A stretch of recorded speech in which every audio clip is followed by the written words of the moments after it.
Good afternoon, everybody. Thank you for joining us this afternoon on the first of our three-part webinar series. This afternoon, we'll be discussing combating cybercrime in Namibia. I'll be joined by two of my colleagues, Charles Visser and Tsepa Maleko. We look forward to speaking to you about cybercrime this afternoon. And if you have any questions, please drop them to us in the Q&A section down below on your screen. And if we have a few minutes at the end of the webinar, we will cover those questions with you. So this afternoon, we'll be talking about the regulation of cybercrime in Namibia, the regulation of cybercrime in South Africa, and the most recent developments that took place on the 1st of December, as well as useful statistics and some current concerns in the area of cybercrime. Tsepa will be talking to you about cyber threats and risks, cybersecurity domains, awareness training, protection against cybercrime, some of the services we're able to provide you. I'll also be taking you through two recent case studies of matters where we assisted a client where they were the victim of a cyber attack twice. Both incidents occurred within a few weeks of each other, both quite significant. We'll end off with some common attack methods and some general security tips for you.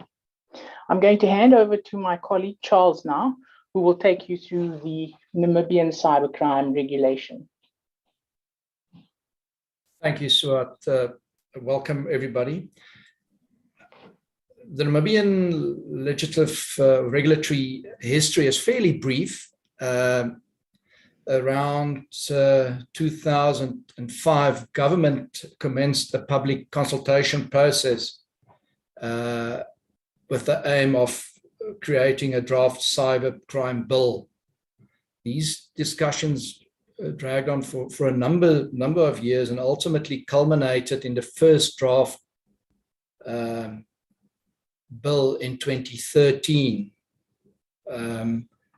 This bill was subsequently replaced or substituted with a bill in 2017 that was called Electronic Transaction and Cybercrime Bill 2017.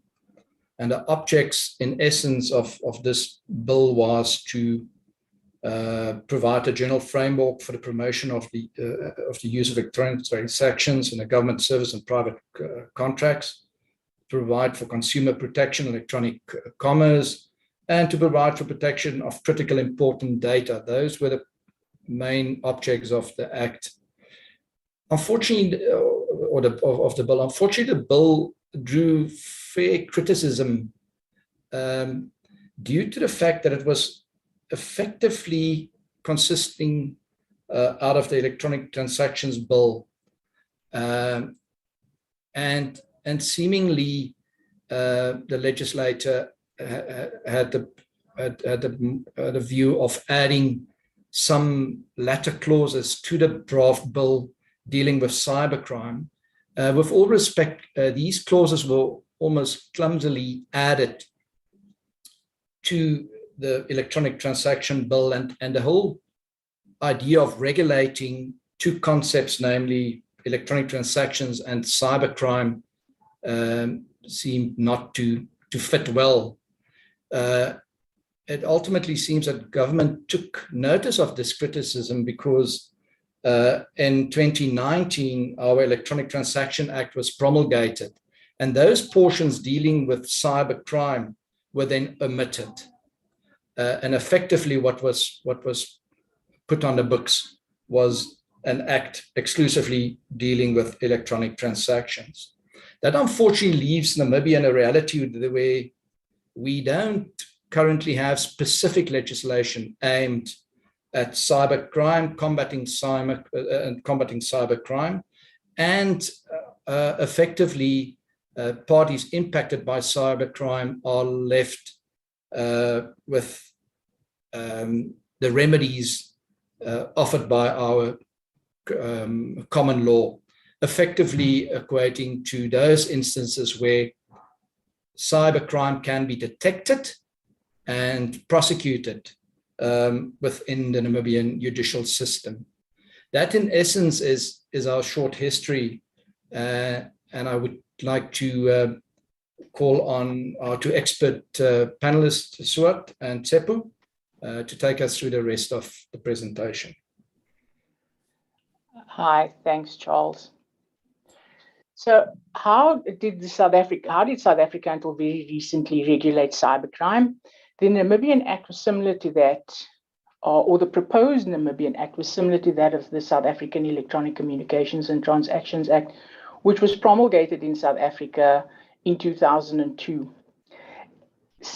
When you listen to what some of the comments that Charles made regarding the suitability of the Namibian Electronic Transactions Act to deal with cybercrime, the same criticisms or comments could be leveled against the South African Electronic Communications and Transactions Act. So effectively, the entire act deals with electronic communications and transactions. And then at the end of the act, in Chapter 8, the act deals with cybercrimes, 5 provisions, very simplistic. Section 85 defined what accessing a system meant. Section 86 criminalized unauthorized access or interception or interference with data. Section 87 criminalized computer-related extortion, fraud, and forgery. And Section 88 criminalized incomplete offenses like attempt, aiding, abetting. And Section 89 set out the penalties related to committing a cybercrime, which ranged from a fine to a maximum of 5 years imprisonment. Thinking back to 2002 and the extent to which computers and electronic transactions were part of our daily life versus today, you can see there's a significant difference in the number of transactions that are completed, the extent to which all of us engage in cyberspace on a daily basis in almost every aspect of our lives, from shopping to banking to working. So these 5 provisions were not sufficient to keep pace with the changes in technology.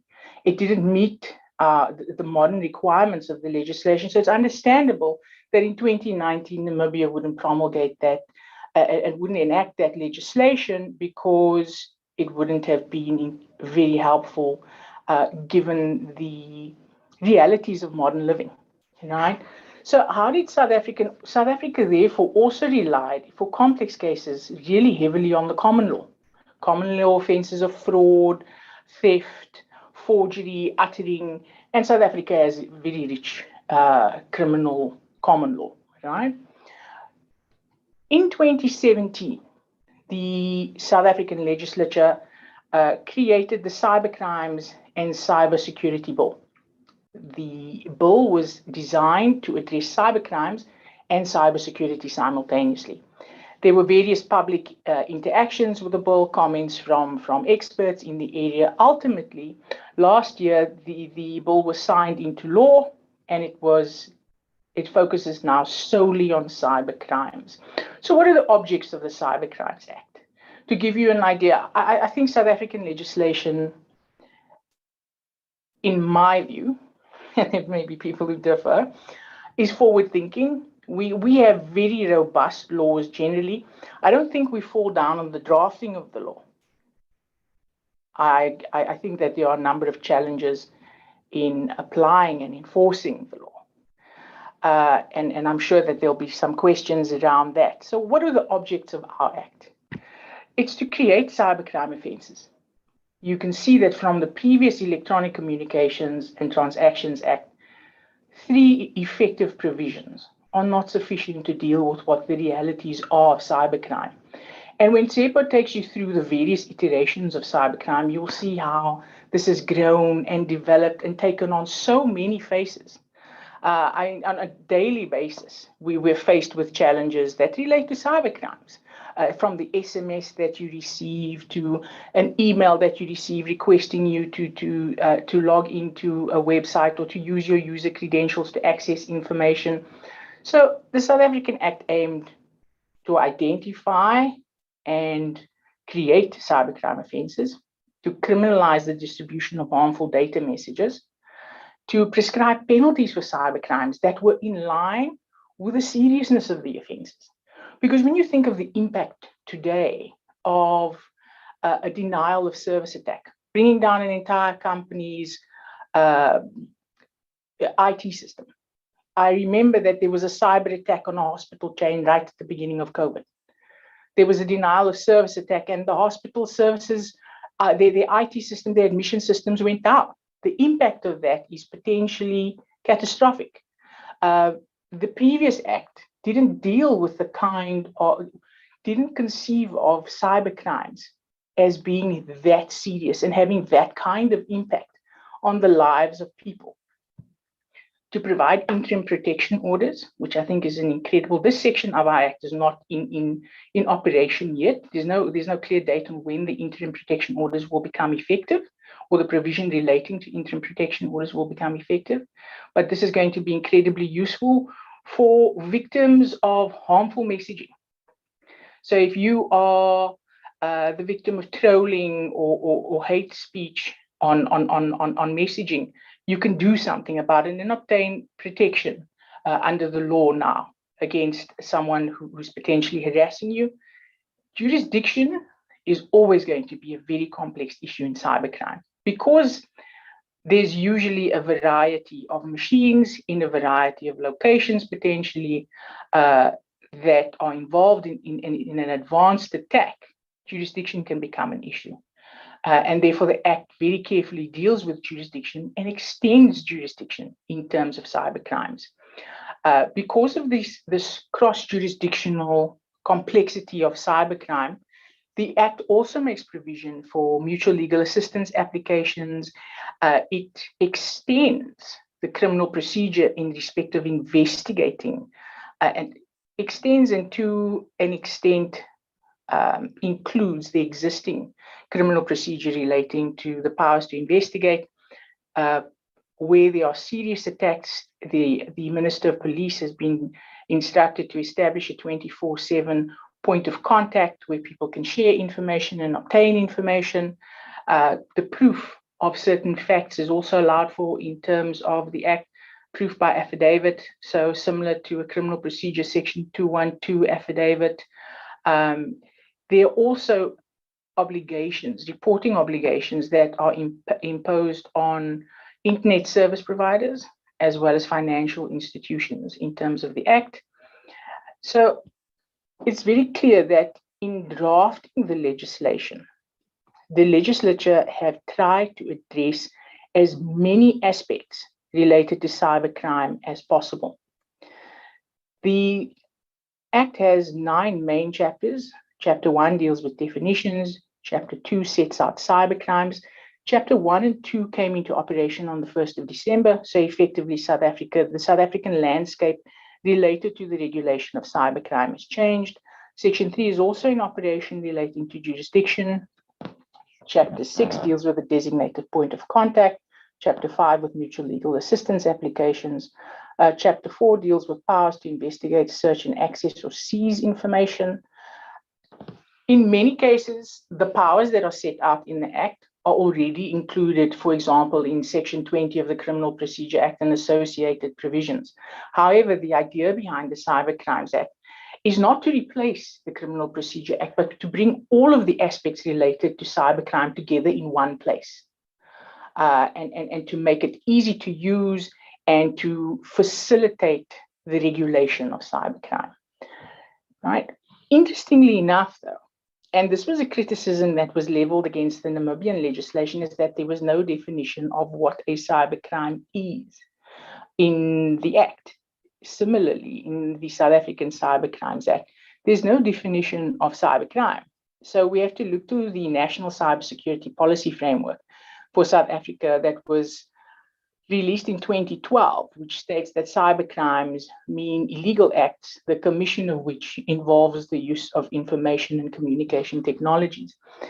And I was thinking about why it would be that the legislature would not include the definition. I mean, surely there's, if you Google the definition, there'll be a colloquial definition of what a cybercrime is.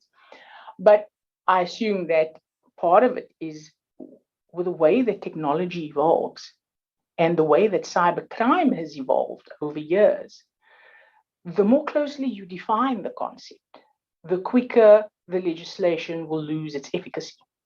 If there's a closed list of crimes that can be considered a cybercrime, the legislation is going to lose its effectiveness more quickly, or become redundant more quickly, to put it a bit more plainly. So current statistics and information available related to cybercrimes in Namibia. There was an Interpol study in 2021 that states that more than 90% of African businesses are operating without the necessary cybersecurity protocols in place. And according to the Interpol Secretary General Jürgen Stock, cybercriminals are developing and boosting their attacks at an alarming pace, exploiting the fear and uncertainty caused by the unstable social and economic situations created by COVID-19. I mean, if you think of how our lives changed around about March 2020, from going out and buying groceries at the store, to trying to do these things online, to banking online, to effectively living online, because social distancing was enforced, and there was such a huge amount of uncertainty and fear around what the pandemic meant for people on a daily basis. And according to a 2019 IT Web article, Namibia is the most targeted country for cyber crimes in Africa. The most recent study that I could find was a 2018 Deloitte study that found that Namibia is one of the top most vulnerable countries in the world to cybercrime due to the lack of security in place to protect the country against what is one of the strongest growing criminal acts. So it was found in their study, they found that only 52% of businesses had business continuity plans in place, that businesses considered loss of brand reputation, trust, and theft of sensitive information were the most serious concerns that they dealt with, that entities that were surveyed generally seemed to underestimate the likelihood of threats, and 65% of entities feel insufficient skills exist within their entity. What we found, and through the case studies that Tsepo and I will talk you through, we found that when clients have been the victims of a cyber attack, we found that they have not dealt with it. If they have dealt with it, there is an assumption that once they've experienced one attack, that there won't be a second. And in the case study, I think that we'll be talking, in the case study that we'll be talking you through later, I think one of the important aspects that the case studies highlight is that our client in the first instance was the victim of a cybercrime. But the criminals didn't leave it there. They continued to target the client. In both instances, we were able to assist. But I think the seriousness of the nature of the attacks is what is particular, and the continuing nature of the attacks is what is important for us to highlight. So these are some recent articles. In the Namibian Economist in 2020, there was an article titled "Cybercrime Expected to Rise as COVID-19 Outbreak Continues."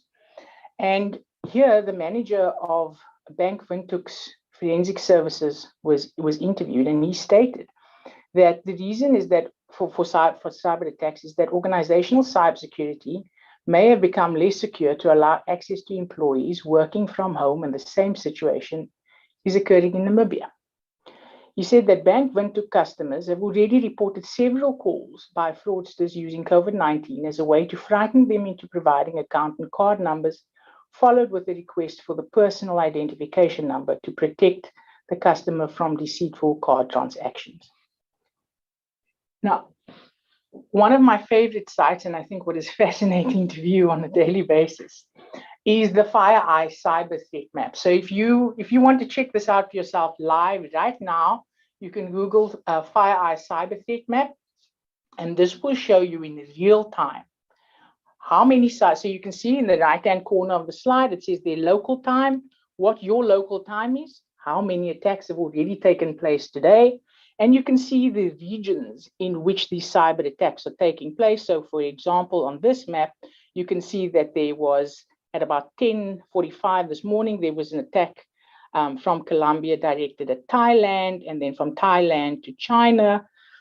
And the 5 industries that were most affected: financial services, services consulting, telecoms, manufacturing, and insurance. So this gives you a day-by-day, blow-by-blow view of how many cyber attacks are taking place in real time and how they're being addressed. I'm now going to hand over to my colleague Tsepo, who will take you through some of the top cyber threats and how these could potentially manifest in your organization. Thanks, Tsepo. Thank you, colleagues. So I'll start off by saying that these cyber crimes happen on a daily basis, and as everyone knows, there's not a lot of protection that organizations have against this cybercrime, because not all of the organizations have the correct security requirements, as my colleague has just said. So in this, there was a study, assessment report by Interpol on African Cyber Threat Assessment Report in 2021, where they identified the top 5 threats of cybercrimes that were happening that year, which was last year. So we all know about the online scams, the dating scams. So those are still happening. And then there's the botnets, where malware is sent through to organizations. And once the cyber criminals have access to that network, they then control the computers and the information security systems within the organization. And then ransomware, which is on the increase currently, where malware is sent to an organization or to computers and servers, and the malware locks the files. Once the files are locked, and then the fraudsters then ask for a ransom by way of either Bitcoin, which is quite big at the moment, or any other online platforms. And that goes hand in hand with the digital extortion, because once they have the ransom in your, ransomware in your organization, and then they do some extortion of the ransom. And then business email compromise, which is quite large at the moment. And I'll take you through why this is a very big area within the cyber criminal space at the moment. So with regards to the cyber threat landscape, we all know about the known cyber crimes that have been happening throughout the years. The POS breaches, specifically targeted at the retail in the retail industry, ATM jackpotting, card skimming, and then the data breaches and inside threats still happens quite a lot, with obviously the account takeovers. Cyber criminals get access to your banking details, then they do a SIM swap, and then they get all the notification and log on to your banking details, and then the spear phishing. But now the new threat is the new large threat that's happening at the moment is the business email compromise fraud and ransomware.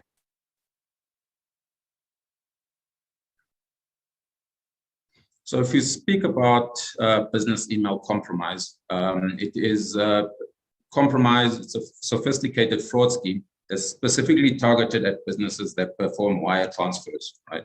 So the scam is carried out by compromising legitimate business emails through various ways of hacking. It could be like a phishing attack or other ways of getting access to your username and login credentials.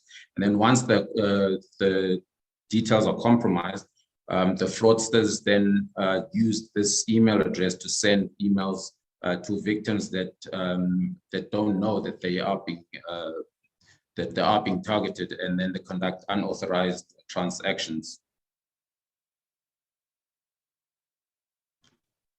So another big one is ransomware at the moment, and I think I've touched on it earlier on, where the ransomware is a malicious software that prevents users from accessing their own systems and their own computers, and that locks these files. Once these files are locked, then the fraudsters request a ransom from the organization or from the directors of the organization, And there's obviously been more modern ways of ransomware families, collectively known as crypto ransom.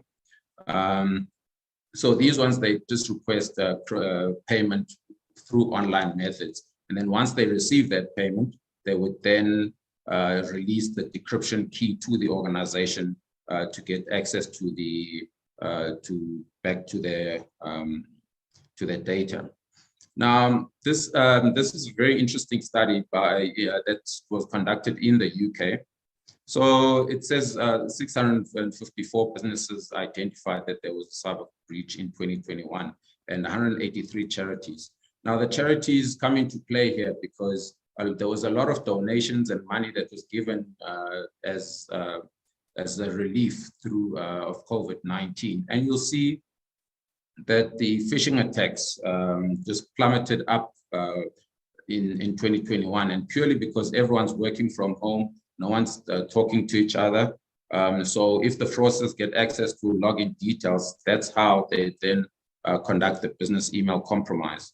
And then obviously the online scams happen quite a lot because and email scams, because at the moment everyone was working from home.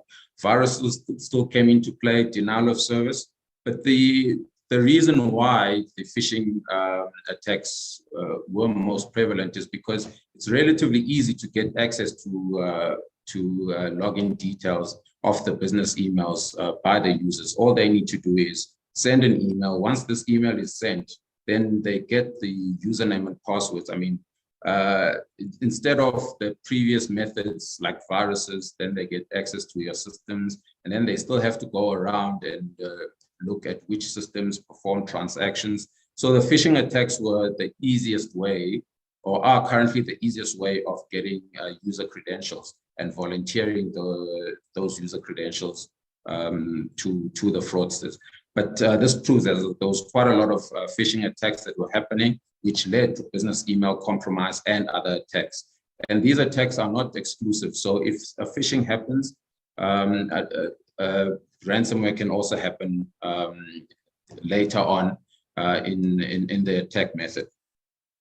And now when we go into these types of cybercrimes, you'll see that on the slide on the left, on the picture on the left, that the IT security industry normally or mostly concentrates on the network security, protecting the endpoints using antivirus, and then protecting the web.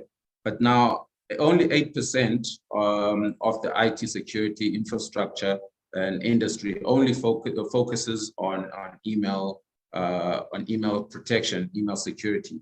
Whereas the hackers on the other side that are sitting and only using the hacks on emails to get access to business emails of users, and then they use those business emails to conduct additional transactions.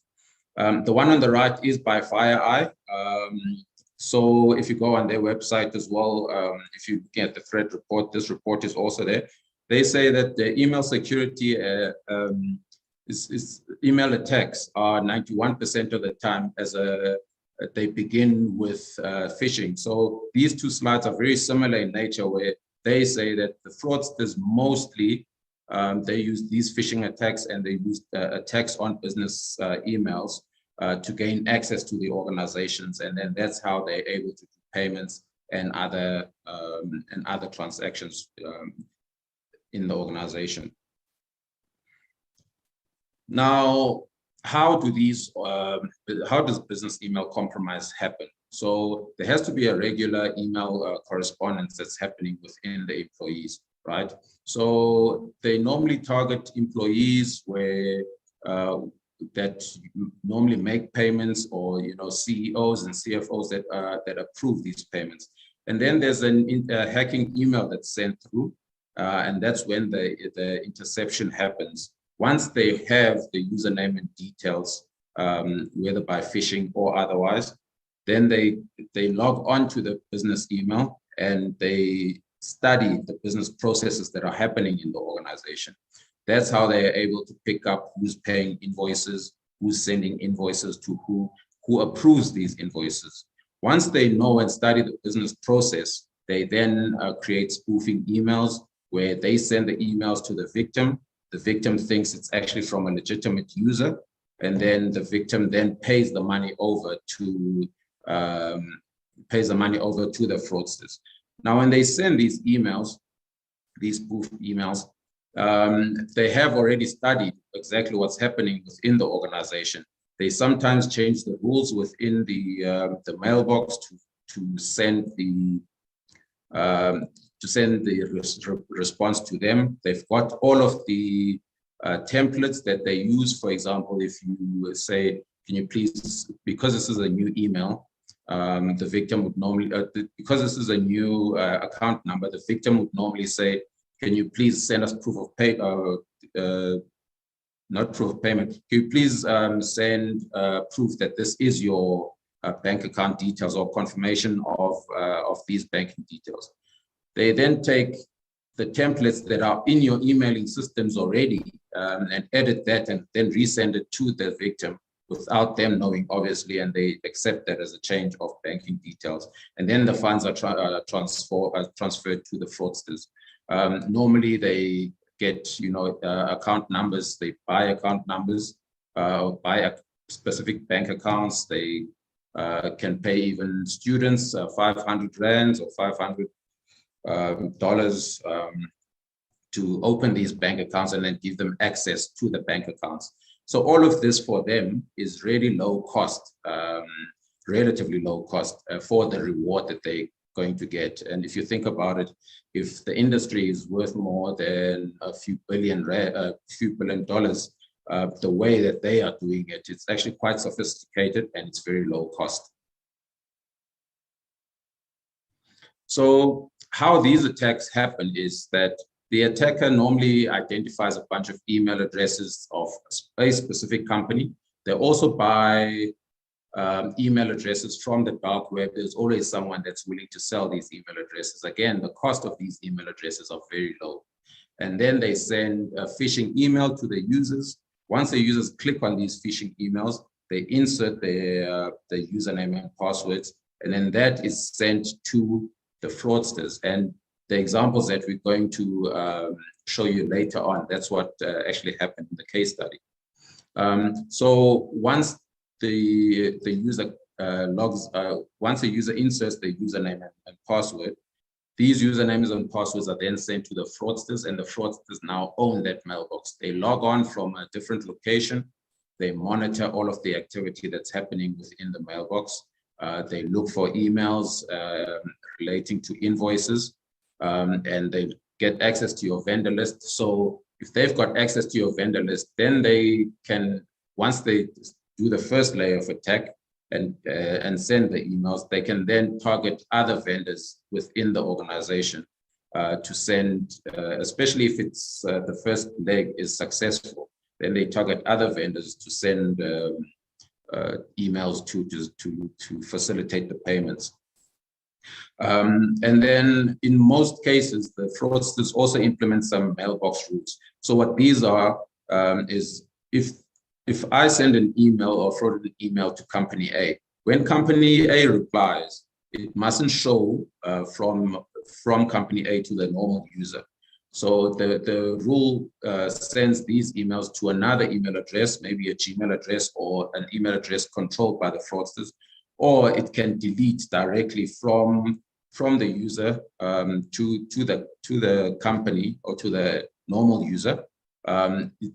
It marks it as read, or it deletes it, so that the normal user, when they look at the emails, they don't suspect that there are emails that were sent or came through from the victims. And once they're inside, then they also can search for payments, wire transfers, because that's what they're really interested in. And once they understand the flow of money, they then target from vendor to the next, to the next. And they obviously have all of these forms that they can facilitate, that the company uses to facilitate payments. So they've got access to all of this information. And this is the information that they actually use to send emails out and to facilitate the payments from the victim to their accounts or to the accounts that they control. So when we speak about cybercrime risks, we speak of any risk of financial loss, disruption or damage to the reputation of the organization, like because as a result of its information technology. Now, because a lot of these frauds are not reported, some organizations don't know whether they either breached or they don't want to tell their clients that they were breached because of the reputation issue here, because they don't want to be seen as having lacked in their IT control. So cybercrime risks can occur as a result of deliberate or unauthorized breaches of security to gain access to the information systems, unintentional or accidental breach, or operational IT risks due to poor systems. And we know that systems are expensive and organizations don't want to upgrade quite often, but there's also a lack of skills and a lack of technologies within the organizations, to adequately protect themselves from cybercrime. So how do we manage now this risk? So now I'm going to take you through the cybersecurity domains. And the reason why I'm taking you through this is people normally ask, so how do we protect ourselves, or how do we make sure that we don't fall victim of cybercrime? Now, there's a huge landscape that people need to take a look at when it comes to cybersecurity domains. And there was a study earlier on shown by Interpol that my colleague shared, that or by Deloitte rather. They say that the organizations, the respondents, in fact, themselves said the organizations aren't adequately skilled, either in the IT department or in the entire organization, to deal with these type of threats. So if you look on the bottom left corner, that's where all the security operations are. That's protection and detection against cybercrime. That will be where your antivirus are, and the business continuity processes, data recovery or disaster recovery.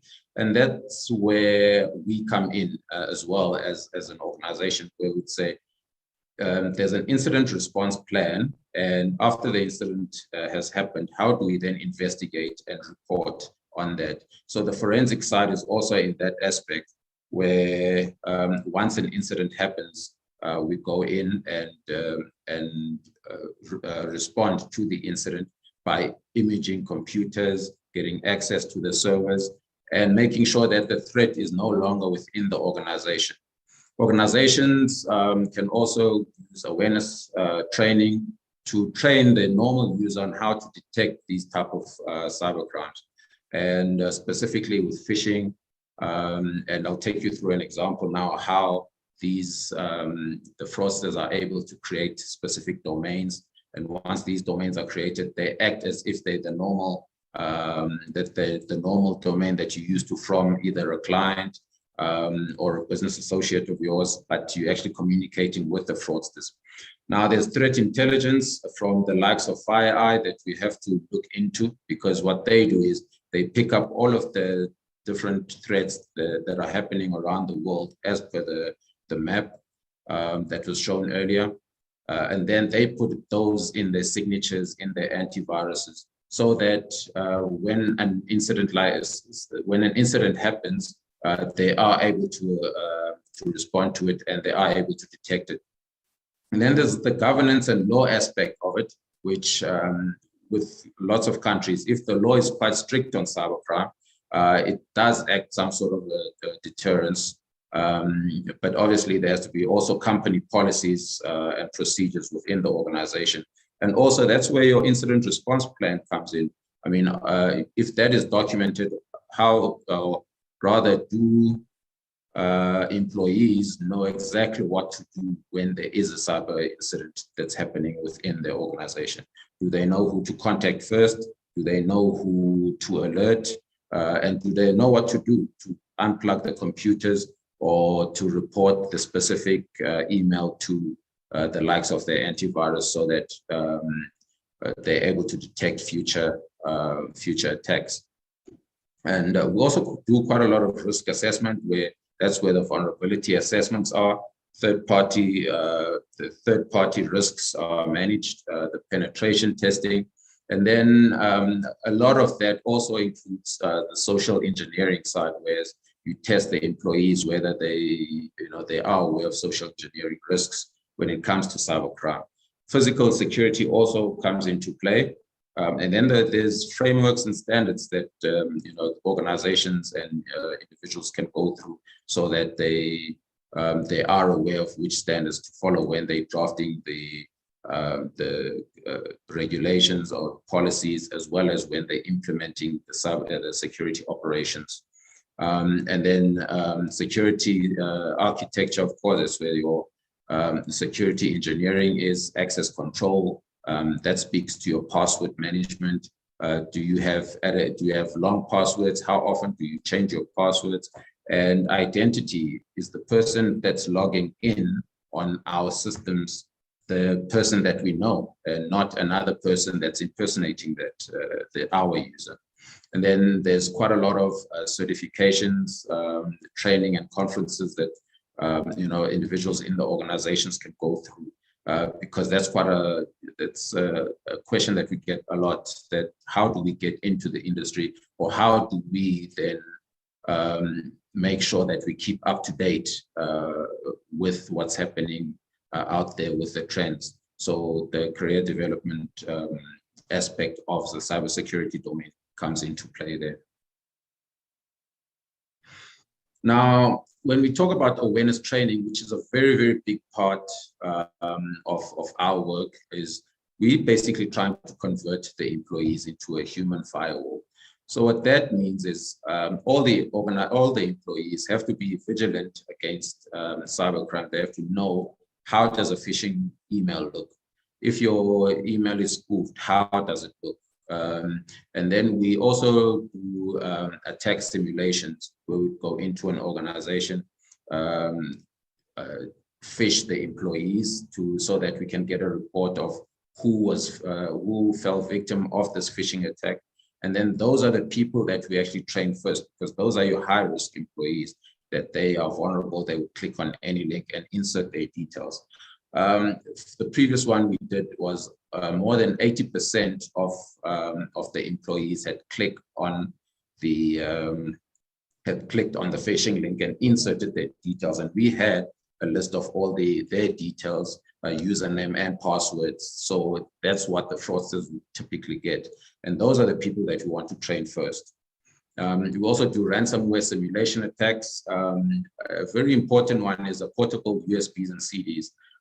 It's called a USB drop, where we just drop a USB within the corridor of the organization. Once the USB is dropped, we identify users, pick up the USB, put it in their computers, and see what type of information that's there. And that reports back to us to say, user 1, 2, and 3 actually picked up the USB. And that's how companies normally are compromised by these USB, and that's how malware comes in the organization. And then on emails, we also look at the PDFs, because sometimes you see a PDF, you think it's a normal PDF, but it's actually an executable when you click on it. But the logo says PDF. So we teach the employees how to identify these attacks. Also cloned websites, SMSs, which used to happen quite a lot, and then email spoofing. But now, if you look at all of these attacks, they don't happen separately. Sometimes you get a phishing attack that would lead to a ransomware attack, or a phishing attack that would lead to a malware attack or other attacks. So they all work together. But now we always recommend that there's cybersecurity awareness training to all our clients, so that they are able to identify malicious emails and links. Now, some tips on how to protect the organizations against the cybercrime. This is not an exclusive list. It's just a list to equip our users on what to look for and what to detect. So obviously on emails, don't click on any attachments that look suspicious. And some of the Microsoft Office Suite documents and email and Excel files normally have macros that are running in the background, so that if you click on it, it collects some information about the user. Then it sends them to the fraudsters. Insider threat is actually still quite a big threat landscape, because they can approach an inside person through social engineering and say, can you please just plug this USB in one of the computers in your organization and leave it there, or plug it out every time you go home so that no one detects it.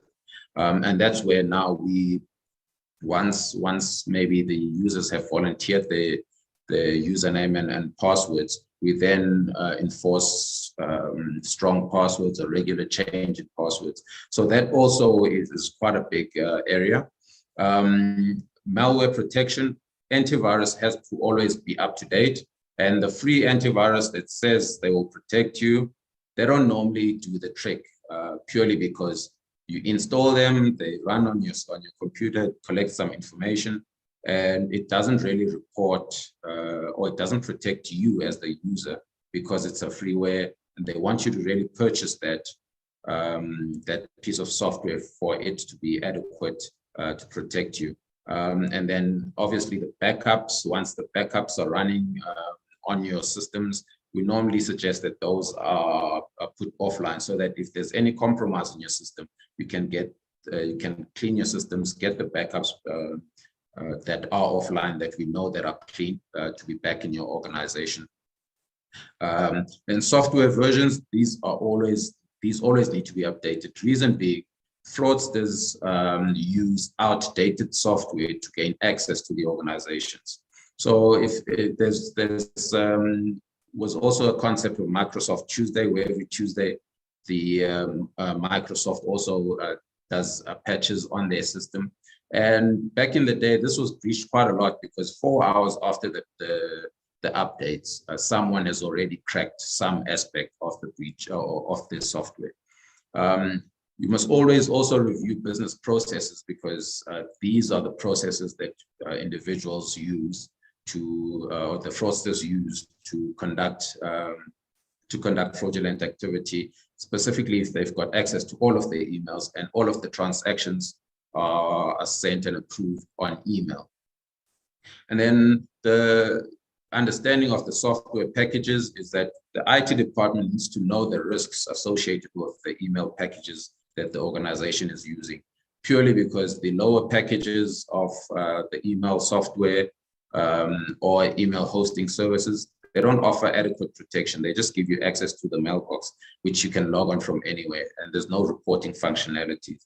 And then the last one is cyber incident response, where we tell organizations to create awareness about this incident response, so that if something happens to an employee, that employee knows exactly what to do if they fall victim of a cybercrime. They report it to their IT, they escalate it to their IT professionals, they report it to the highest authority, and then it goes from there. So cyber incident response is very important, so that we can act quickly against cybercrime. Thanks, Tsepo. I'm going to take you through the two recent investigations that we worked on with Tsepo involving our clients. The first is a cybercrime breach or cyber breach that resulted in our client paying fees that were due, but not obviously to the criminals that the fees were paid to. So our client needs certain operating software, and there's an annual licensing fee that's due in terms of this software to the service provider that provides our client with this particular software. Unknown to the client, the service provider had been, the email server had been hacked. The head of finance for that business or for the service provider then sent our client an invoice indicating that the annual fees were due and sent a reminder for payment. As a result, a few days later, there was a reminder email to our client saying, please remember to pay your fees into the following account. our client then paid the fees into that account to find that they were not speaking to the finance employee at the service provider. They were actually engaging with the cyber criminals who had taken control of that particular email box, or who was communicating with our client, and a significant amount of money was then paid in terms of the invoice. At the point that our client realized that they had paid these fees to the criminals, they requested our assistance with the investigation. During that investigation, we reviewed the relevant computer, or in this case, TEPO reviewed the particular computer that at the service provider, and identified that the service provider had previously been informed that they were potentially the victim of a cyber attack, that there had been 6 other incidents that had occurred that they had done nothing about. And in actual fact, another client had actually also paid fees that were due to the cyber criminals. After we conducted the investigation, and it was determined that the fault was not on our client's side, that the fault was on the side of the service provider, our dispute resolution team then advised the client, and we've been negotiating with the service provider, so our client is not responsible to pay the fees a second time. And that was a successful resolution of the matter for the client, and the client was very happy in that circumstance.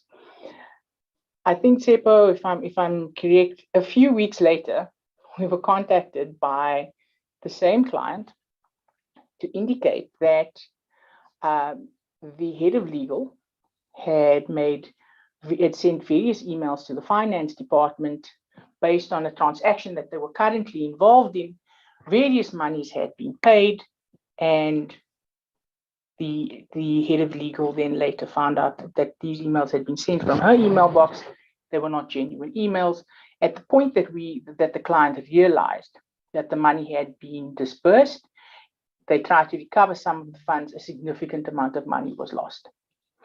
So when we conducted the investigation in that matter, once again with TEPO, TEPO determined that the head of legal's emails were compromised by clicking on a business associate's email that had a phishing link in it. Her colleague had sent an email to say, please don't click on the link. This is just a spam email. Our client, head of legal, had not seen that email, clicked on the link, entered her details. Her details were successfully phished. The cyber criminals then operated on the system. Did they create a dummy account or control her account? You're on mute. They controlled her account. They logged onto her account and controlled that. And then effectively, the cyber criminals issued various emails purportedly coming from the head of legal to the finance department, indicating that certain payments were due in terms of a transaction that was underway. The finance department asked for proof because there was a change of banking details request. The finance department had the foresight, based on the previous incident, to request a confirmation of banking details. The fraudster was in control of the email box, provided the relevant information, and the funds were dispersed. At the point that the client realized that there was a problem, we were contacted. The majority of them, we managed to retrieve the majority of the money from the accounts before those funds were dispersed. Significant amount of money was, however, lost. Through proactive investigation and identification of where the attacks came from, how the attack was launched, and working with law enforcement, we identified who the recipient bank accounts were, how the funds were dispersed from those bank accounts, which businesses had been the recipients of the stolen funds. And through that, we could see what the cyber criminal had purchased, which businesses, which were all situated, I think, in the larger Johannesburg area. We were then able to contact the various malls, obtain CCTV footage, obtain information related to the various transactions, and the criminals will now face justice based on the fraud that they committed. So these are two interesting examples. The importance of these two case studies for me is once you have been the victim of a cyber attack, it is important to remember that it can happen again. And if you have been the victim once and cyber criminals have realized that your systems are potentially compromised, it's an easy source of money. They will try and compromise the business in different ways until your security and your protocols around this area strengthen. And then they'll move on to onto a new victim. Here as well is in very many cybercrime cases, the victim accepts that businesses accept that this has happened and they try to move past the incident. There are ways we can remediate. There are ways we can assist you to make sure either that it never happens again and to deal with the current attack. And that is really the message that I wanted to leave with you today. Is both in terms of when clients are the victims of cyber crimes, there's often a feeling of helplessness, but there are ways that you can address it, both from an internal controls perspective, a policy perspective, but also from an investigation and law enforcement and justice perspective. And if you have any questions or if you need any assistance, please reach out to us, both myself and Charles. And I think that Tsepo, in closing, has some common attack methods that he'd like to discuss with you, and then some general advice as well. Thanks, Tsepo. Thank you. Thanks, Sword. So this is something that we should all take home from this webinar today. So I'll give you a few tips on how to identify exactly, some or most of these phishing emails and spoof emails. So the important thing is, almost all the victims actually volunteered these details, the username and password, on the phishing link to the fraudsters. That essentially means that they clicked on a link, they put in the username and password, thinking it's a legitimate website, right? And then once they do that, then the fraudsters have access and monitor their emails. They also change the rules and route all the emails to them. Now, they normally use spoof emails or registered domain, which is similar to the legitimate domain. If you look at my example, I've got an email address, tsepo@tsepomodiko.com. So what they do is they change it, they change the L to the number 1, for example. And then because you normally receive emails from that mailbox, you won't necessarily detect it just by opening the email and reading the content. You need to dig a bit closer and look at exactly where the domain is from. And then I've got a second example there. The O is actually changed to the number 0. They sometimes put a dash or a hyphen, so you won't necessarily know that it's a spoofed email or if they've registered a different domain. But in our case study, in the second case study, the fraudsters actually used the mailbox of our client. Especially once they got access to the login details, they quickly identified that there's a payment that's due. They change all of those banking details. And then when they respond, when the response comes back, because they changed the rules, it won't necessarily go to the user, and the user won't know exactly what type of communication is happening in the background. Thanks, Rose. Just some general tips that we can all take home. We obviously want to avoid connecting to public Wi-Fi networks. You can be sitting at a coffee shop and connecting with your laptop. Sometimes those networks actually monitor what you are doing. They monitor the traffic. As soon as they see that you're going to payments or banking websites, they can hijack that session. It is quite a sophisticated way of them doing it. So the public Wi-Fis are not always the safest. And then company policies should be signed and reviewed periodically because technology changes all the time. That's why these need to be reviewed at a periodic basis, or maybe 6 months or a year. Even as soon as there's new technology that's in place, we can do that. And then must always choose strong passwords and change passwords regularly. And employees should be aware of these suspicious emails that come in. And obviously, we normally do this by the awareness training to teach the user how the attacks happen.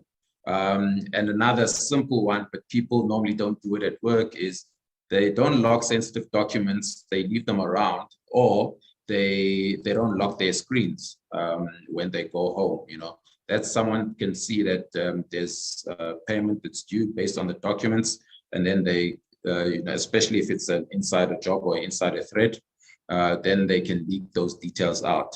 A very useful one that we've seen these days is multi-factor authentication on your mailbox. So what that means is you can have a username and a password, but you need your phone or a fingerprint to authenticate to that mailbox.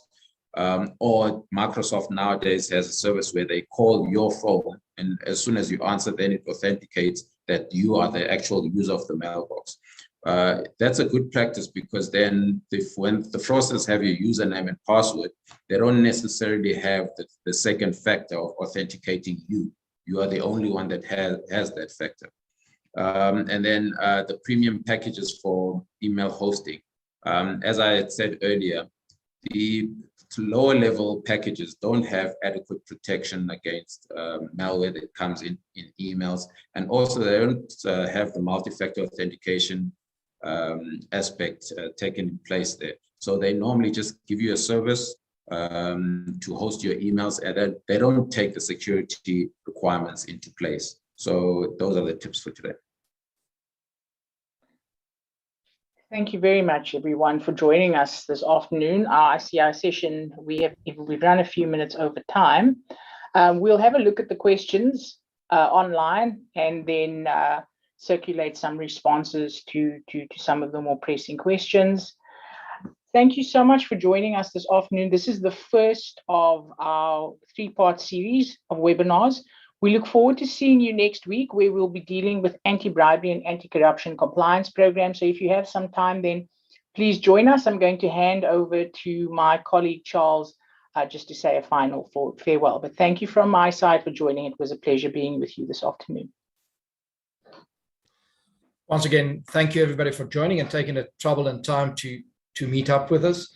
As my colleague Swart said, we're looking forward to engaging you again next week, and hopefully you have found this presentation useful, informative, and we look forward to meeting up with you next week. Thanks so much, and keep well.